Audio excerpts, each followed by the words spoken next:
Hi Aquarius, this is your weekly tarot card reading from Boundaries Tarot. My name is Michelle, for everybody who's new here. I am an astrologer and tarot card reader, and I use astrology, tarot cards, and oracle cards to give you insights every single week to provide you with all the information that you need to make the most progress in the energy for each week. So please remember to subscribe to the channel by hitting that button below and ring that notification bell so you know when I upload your favorite content. Aquarius gets uploaded every single Wednesday.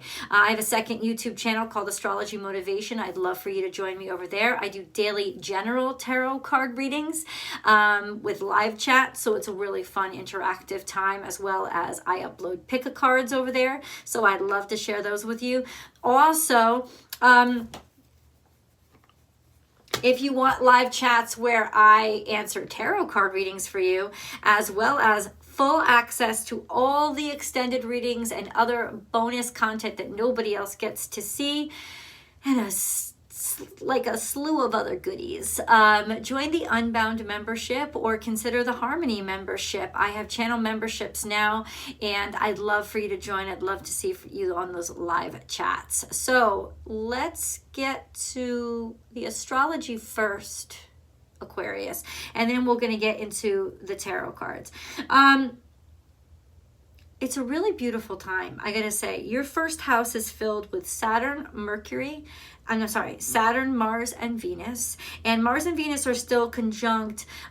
They're within like 2 degrees of each other still, but Venus has started to surpass, go past Mars, and interestingly enough, she'll start to get closer to Saturn. So watch that happen, because it's going to be happening in your first house. When that does, this could create a real beautiful revelation of sorts, sort of like a leveling up, especially in your finances or in how you value yourself or how you see yourself being valued. It's really a status bump up.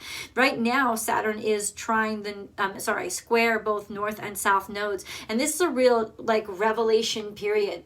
Just how far you've come and how much you've learned, and maybe what direction you might want to continue to head in. This is a time to like take stock of the quality of your life and the quality of yourself, and are you getting all out of life all that you want? Now, this is all happening in your first house, so it's a true revelation of one's self for you. Saturn is one of your natural rulers, and interestingly enough, squared to Mars and Venus in your sign, your first house, Aquarius, is Uranus, and Uranus is your new natural ruler. So you have Uranus squaring Mars and Venus, which is inciting change. It's begging for change. It's almost impulsive in that it just wants to do better. It wants to do more. It wants to, not necessarily more, it wants to innovate. It wants to do something new. It doesn't want to stay in the status quo. So you're ready. You're feeling this tension building right now of when is it going to come. I can't imagine you haven't started feeling this breakthrough that's going to really burst on the scene for you. And it can be, yes, in finances or in your romance life, because remember that Venus also controls that too. Don't want to forget about that. And then over in your second house, which is Pisces, there's beautiful energy with the sun still there, though the sun will go into Aries soon, but the sun's still there. Neptune, Jupiter, and Mercury has moved over into Pisces. So there's such a higher understanding, a higher knowledge, a psychic, intuitive knowing, and it's going to irritate the shit out of you, because what you know is real. It's almost like being completely connected to the vortex of your abundance. But up through this Virgo moon, there's this sense of, okay, but where is it? And sorry, I'm so sorry. Okay, where is it? But it's not practical. I'm worried. A feeling of like an irrational worry that's kind of grinding on you. But the wonderful thing is this is a full moon in Virgo. So ultimately this is a great time for you especially to write down all those, especially second house worries, things about, anything financial. Anything financial, anything about the way that you look, write those worries down, bless them and say goodbye to them and burn them. This is a perfect way for you guys to use that energy. Get rid of all those things that are making you doubt yourself, making you doubt your evolution, or holding you back, especially if it concerns something about your health. If you feel like you could do better, I just posted this meme on my Instagram page. If you feel you can do better, then do better, because this is the perfect time for you to level up, because the universe will level up with you. So let's get into your cards, Aquarius. And I have no idea where these readings are going to go, because the cards have been surprising me all week, and the week has just begun. Aquarius, what do you need to tell Aquarius? What does Aquarius need to know? So we have Squirrel, believe in yourself. And then we have be fearless and bold. This is interesting because this fundamentally is very Virgo energy. And this is saying invest in yourself. I'm so sorry. This is not the kind of channel it is. I don't mean to be popping buttons. I don't mean to do it. Believe in yourself. Wow.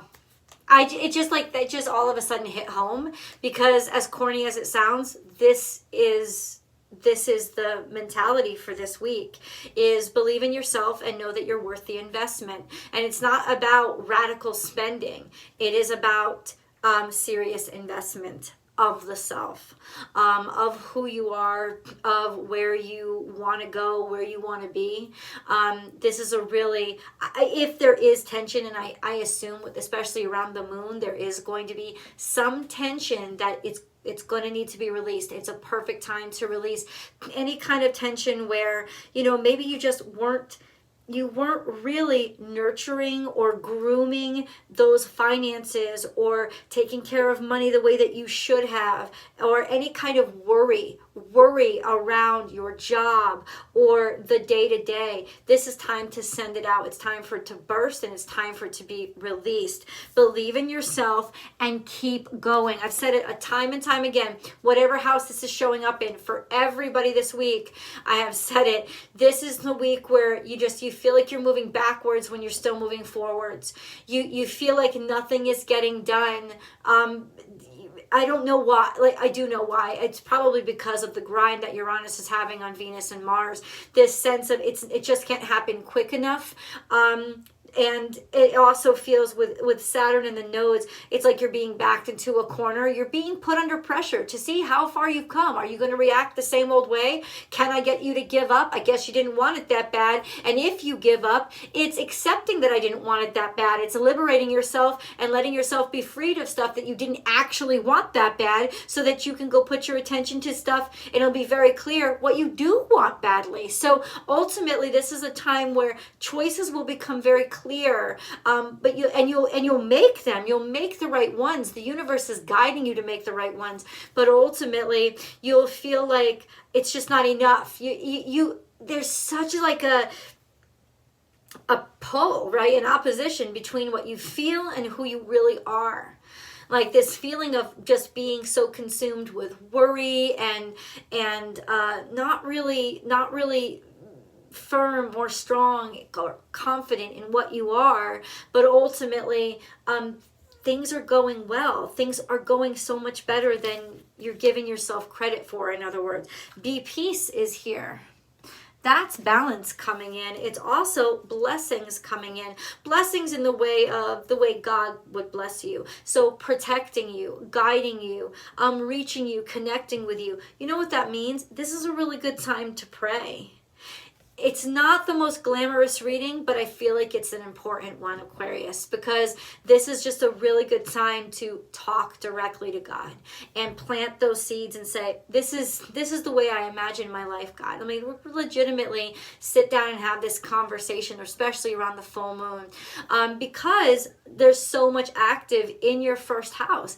This is the way I see my life. This is the way I see myself. And this is what is actually truly important to me. Not to my ego, but I know it aligns with, what do you want for me? What do you see for me? Because this is what I see for me. And if you can find any way to make those two work and or help me get on the same page as where you see me, guide me, lead me, and talk to God. Plant the seeds now, because this is actually a time for you to make your statement of well, what do you want out of life? But you know how you make that statement? It's not just through talking or communications, it's through what you're doing. What are you doing every single day?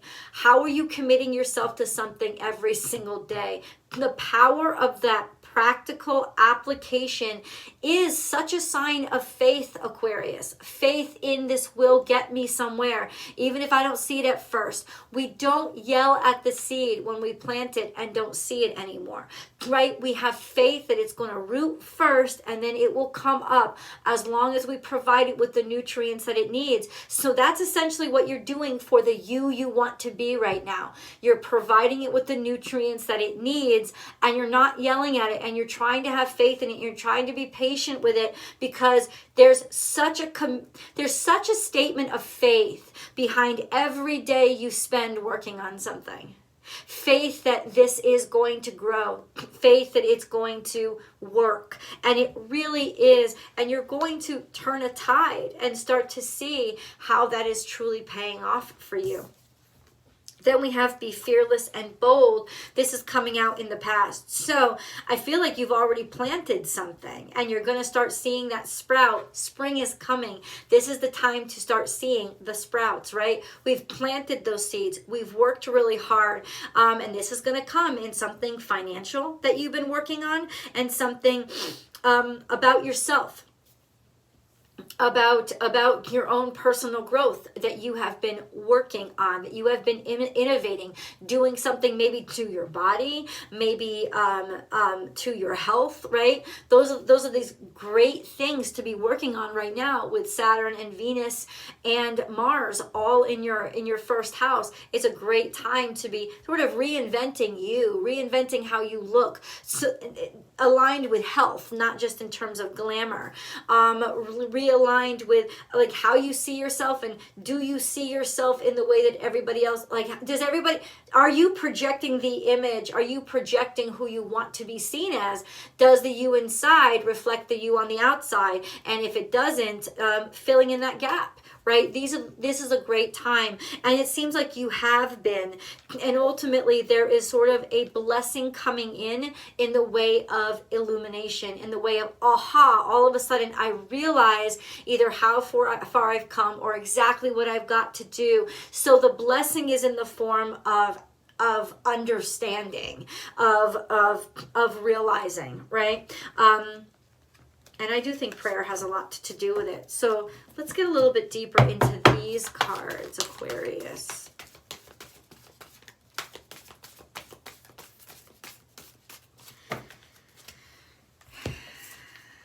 Sing your own song. You're doing things your way. This is the great moment of innovation in your life. And let me say this to you. When you decide to do things your own way, and I got this energy big time in the daily, this daily today, this past one that I just did. Aquarius, when you decide to pave your own path and do things your way, you are doing things the hard way. And Saturn is right there. And so Saturn's always going to make you do things the hard way. But when you do it Saturn's way, not only do you get long-term success, you legitimately change the tide, right, to your favor. The only time we really feel frustrated when we work to create our own reality by your own standards is when we look at others. It's like if you were paving a road right? You're paving your own road because you see an opportunity to pave your road here. And everybody's just flying by you because they're driving on a road that everybody else has done. They're doing it the same way that everybody else is doing it. You're moving at a slower pace because you're legitimately creating a roadway. But ultimately that will be your roadway. You know, that is your unique way of getting somewhere, your unique journey, as well as now you have that, you like trademark that fucking roadway and now it's yours. And that's what you're building out. You know, you built it ground up. You didn't get it renovated. Like that's kind of the mentality that you really need to adopt now and understand this is what's going to get me the most success. And I feel like there's just some karmic kind of like recognition that's going to happen now. I can't promise that it's in the tangible things that you get, but it's like an aha moment that's going to happen to you, where you realize all of a sudden, look how far I've come. Also, this is the moment. That's what I heard. This is the moment. Like this, the timing is right here. Oh, we have spiritual union. What is this? Okay. Okay. Distraction and boredom. This is in reverse. Let me say this. You may have just met somebody that will ensure that you never feel bored a day in your life. And we're going to get deeper into that in the extended. But spiritual union is about connection with the right person, connection with the higher consciousness. This is the third eye that they're both connecting through. And that's a really exciting imagery for you because it means that there is a bond that is happening between you and somebody else's consciousness. It's almost like you may recognize each other with the third eye.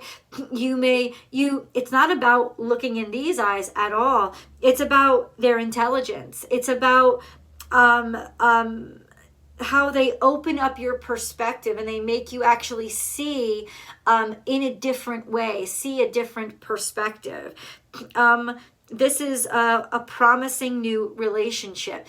Is it necessarily romantic? No, it doesn't have to be. It could be a partnership, especially with all that second house energy happening here. Could be a business partnership, somebody deciding to invest in you. What I'm saying is this motherfucker gets you and you get them. And it's a soul mating of the minds from the beginning. And with Aquarius energy, it's almost perfect for you guys because there's a comfort level there. There's a comfort in intellect and communication and thinking outside the box. And this is somebody who it's like they're doing the same thing. And then we have in the future, underlying energy in the future, discontent and boredom. Never. It's in reverse. This person will never be boring. This journey, this road that you've built, it's just never gonna be boring. It's almost like you are setting yourself up for curing any kind of discontent or boredom that you're feeling now by the choices that you're making and repositioning yourself.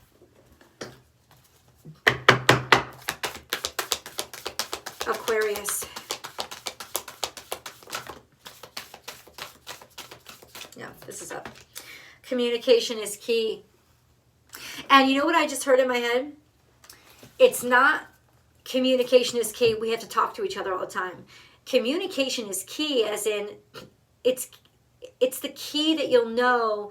It's key to knowing that this is the right relationship for you because of the way that the two of you communicate, on the level that the two of you communicate. It's like this person communicates in a way that maybe you thought you would never fucking have been able to speak before that. Now, I just heard, I don't know if there's any ninth house energy going on for you. I can't remember the charts in my head. But ultimately,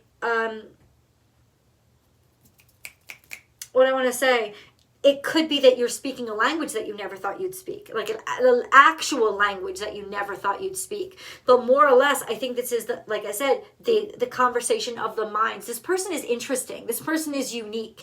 This person, they don't see the world in it. They're weird. They're weird. They're weird and wonderful, and they fascinate you, and they keep you interested, and you're weird and wonderful to them. I can't confirm if this is another Aquarius. What signs do I see on the table? I see Aries, but I don't really see that actually being a thing. There's a Virgo. Communication is key. There's a Virgo and Gemini energy here. So, ooh, and Mercury is in your second house. This is financial abundance. It's all of a sudden, this could actually be you being illuminated and recognizing what you need, and bam, financial breakthrough. But it'll be precipitated by you realizing something and either having in the form of a great idea or an exceptional insight onto how to move forward. How to move forward? Let's go to the extended. I will see you guys in tarot. Links are below.